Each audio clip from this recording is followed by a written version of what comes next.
You are being squeezed from all sides until your bones snap, being beaten to a pulp by a hammer more powerful than Thor's. Sounds very horrific, doesn't it? Well, that is what will happen to you once you pass away and are laid to rest in your grave. At least, that is what we are told will happen if we are not good Muslims. But does the Quran tell us this? Before we look at what the Quran actually says, let's see what the Hadith tells us. A narration by al-Bara ibn Azib, recorded in Sunan Abu Dawud number 4753, and in Musnad Ahmad, tell us that when a disbeliever dies, the gates of heaven are closed for him and these. And the earth is commanded to crush him. It squeezes him until his ribs cross over each other, crushed and interlocked. A door opens to hellfire and its heat reaches him where he lies. Then, in the version narrated by Jabir, a blind, deaf, and mute angel arrives carrying an iron sledgehammer. That if you struck a mountain with this hammer, the mountain would turn to dust. The angel brings it down on the disbeliever once. He is reduced to dust. God restores him to his original form. The angel strikes him again. He lets out a scream of such force that every single created thing between the east and the west hears it. Every animal, every creature, everything except humans and jinn. And this, the narration makes clear, continues until the day of resurrection. Ibn Hibban, 3122, with parallel chains in Musnad Ahmad and al-Hakim, attributed to Abu Huraira, tells us that for disbelievers 99 serpents will be unleashed on him, each having 7 heads. They bite him and tear at him without stopping until the day of resurrection. A separate narration recorded in Abu Dawud, 4735, still from the Bara ibn Azib chain, tells us it's 70 dragons this time, a kind so destructive that if one of them breathed on the earth, nothing would ever grow there again. No crops, no vegetation, ever. These creatures are assigned to the disbeliever and set upon him continuously until the resurrection. And before you are assigned these terrible fates, you are visited by the 2 angels, Munkar and Nakir. Tirmidhi, 1071, narrated by Abu Huraira, who describes them as black and blue, with eyes to match. Al-Suyuti says their hair reaching their feet, their voices like thunder, their tusks like the horns of cattle, their eyes blazing red. They dig through the earth to reach you with their teeth. They sit you up in your grave and ask, "What do you say about this man?" meaning the prophet. The hypocrite answers, "I heard people saying something, so I said the same." That evasion is enough. The torture commences. And since the Hadith didn't want to let you go easy even on the Day of Judgment itself, according to Bukhari, 1403 and 4565. A man who hoarded his wealth and refused to pay zakah will have that wealth transformed on the day of resurrection into a bald-headed poisonous snake with 2 venom glands in its mouth. The snake coils around his neck, it bites his cheeks, it speaks to him. It says, "I am your wealth, I am your treasure." With all of this, one question comes to mind. Why is there a day of resurrection and hell in the first place, when the person has already been prejudged by a kangaroo court in his grave and already serving his sentence there? And Hadith doesn't just stop there. In Bukhari 216, it alleges the Prophet said while passing by 2 graves that he could hear the screams coming from it, and what crimes had these wicked people committed? Murdered someone, stolen wealth from orphans or something similarly evil. None was a gossip monger and the other got splashes when relieving himself. So condemned to millennia of torture for the simplest of things. But you see, the problem here is, unlike the Hadith writers, Allah is fair and just, and He tells us in the Quran. It describes death in one word, repeatedly, and that word is naum, sleep.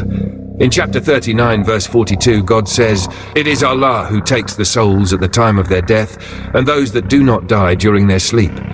He then keeps those for whom He has decreed death and releases the others until a specified term." God Himself draws the comparison. Death and sleep are the same mechanism. He takes the soul in both cases. In sleep, He returns it. At death, He keeps it. That is the full description. The Quran shows us people being resurrected and brought before God. What do they say? Chapter 36, verse 52, "Who has raised us from our sleeping place?" Chapter 20, verse 103 and 104. They will speak quietly among themselves, saying you stayed only 10 days. Or the most careful among them in estimating will say you stayed only a day, maybe part of a day. That is what the Quran says the experience between death and resurrection feels like from the inside. A total and complete contradiction from what the Hadith say. These two pictures cannot both be true. If the grave torment described in Hadith were actually happening, nobody would wake up thinking they'd been asleep for an afternoon. The disbeliever who spent thousands of years being struck by a hammer and hearing himself scream would not come out of that experience asking, was it a day or part of a day? He would know exactly how long it was. He would know every second of it. But the deeper problem isn't just the contradiction with the sleep verses, it's what the grave torment doctrine does to the entire framework of the Quran. The Quran spends more time on Yawm al-Qiyamah, the day of resurrection, than on almost any other subject.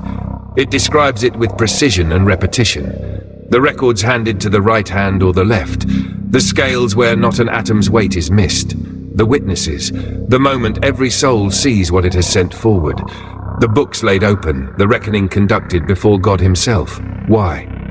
If the verdict is already in, your sentence has already started, then what is the point of the trial? Even in this unfair, unjust world ruled by man, a person is not sentenced to death. The execution carried out first, and then a trial held to prove him guilty and deserving of that punishment.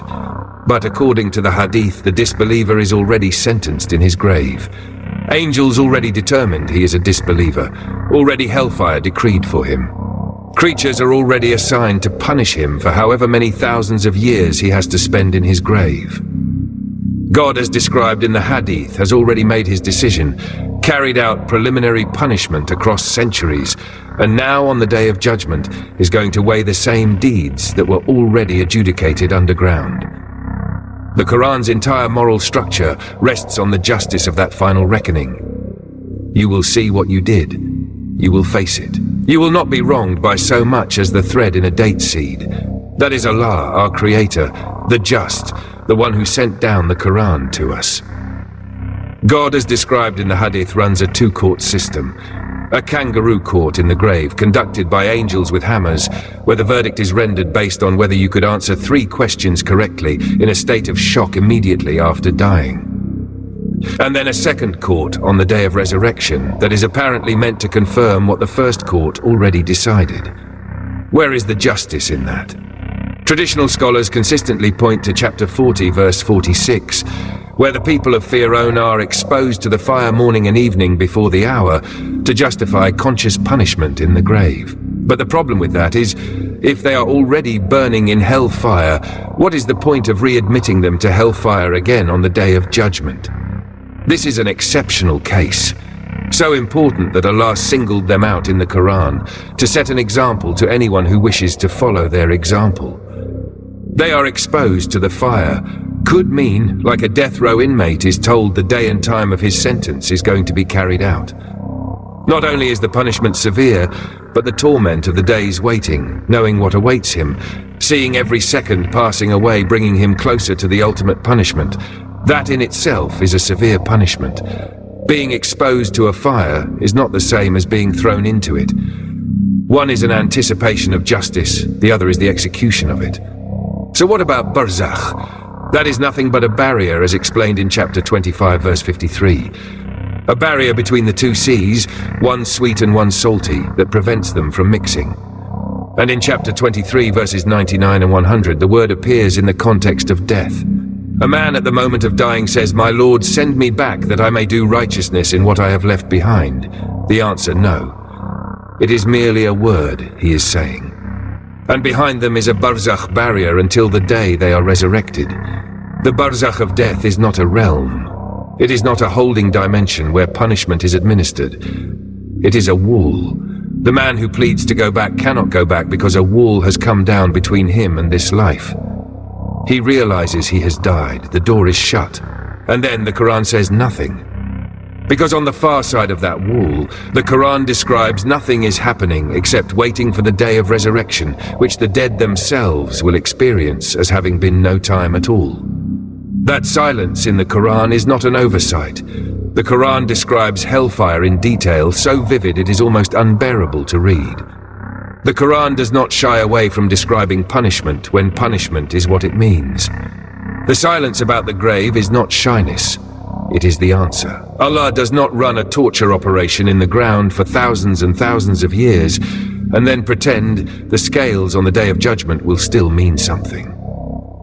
If you want to see the entire architecture of these very hadith that go against the teaching of the Quran dismantled bit by bit, then click on the documentary showing on your screen right now. If you found this video useful, don't forget to like and subscribe to the channel.